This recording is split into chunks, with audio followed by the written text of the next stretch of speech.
If you feel like you have no idea how to make a budget, or maybe you're starting over like I am right now, I am going to walk you through a really simple way to do it step by step. Welcome back. This is Faithfully Planned, and I'm Cuvatis. And today I am going to be just totally frank. I haven't sat down in a few months and made a full budget. We had so many life changes.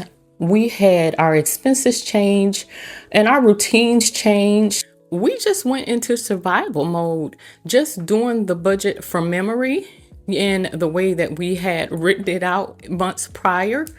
But now I'm resetting.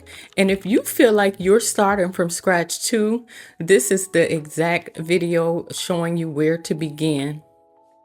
We are just going to grab a blank sheet of paper and a calendar, blank one if you have one. So step one is our bills. We want to know exactly what our bills are, write them out on the calendar so throughout the month you know exactly where they're going. So this is a monthly calendar that I have available in my shop. If you don't have a blank calendar, so you can download, but we are going to go ahead and write in the dates. And once we've written in the dates, we are going to write out all of the bills that we had listed on that sheet of paper and just make sure that we know exactly where they are going to be going throughout the month. That's the way that I do our planning. Is once I did it this way and I can see a snapshot of where everything is, and then it's just like committed to memory. I know what's going to come out of the checking account. So all of those bills are just placed in with their due dates, and you can place the amounts of the bills as well. So these bills include, your mortgage or rent, your utilities, your health insurance, any medical bills, any bill that needs to be paid for you to sustain your way of living that can't be negotiated. Those are your fixed expenses.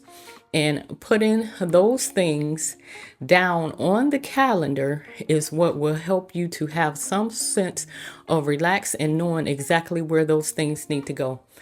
Because, like, when life changes, your bills are going to stay your bills. They're not going to change just because you've changed. Step two, your income. So next, we need to write down our income. We are currently being paid once a month, and I know a lot of people fall into that situation as well.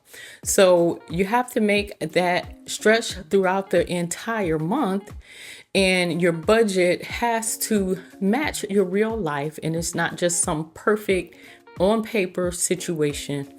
Any income that you are getting, you want to place here on to the calendar. Any type of side hustle you may have, any type of, if you have an Etsy shop or you're hair braiding, anything that you do in addition to like your main income, just write it there. This is a blank monthly budget sheet. I do have these available for download. And if you have no idea, like, how much money you bring in because your income is so random, just take an estimate over the last month or two and average that together and write that down as your income. Step three, variable spending. This is where most people fall into a trap, and by most people, I mean me. This is where we lose track of the money, is the everyday spending. These are the things like your groceries, the gas, household spending, entertainment, anything like that. Those things start to add up, and you can easily lose track of where you are within the month. So, like, even if you're using your debit card or credit card, for me, when I'm using those, I still track it like I am using cash. Step four, your weekly check-ins. So this is something that has changed everything for us. It is checking into what has gone on throughout the week. That way your month doesn't fall into a total wash, because if I wait until the end of the month, the money is already gone. And especially if you're using cash, you won't be able to get the money back, right?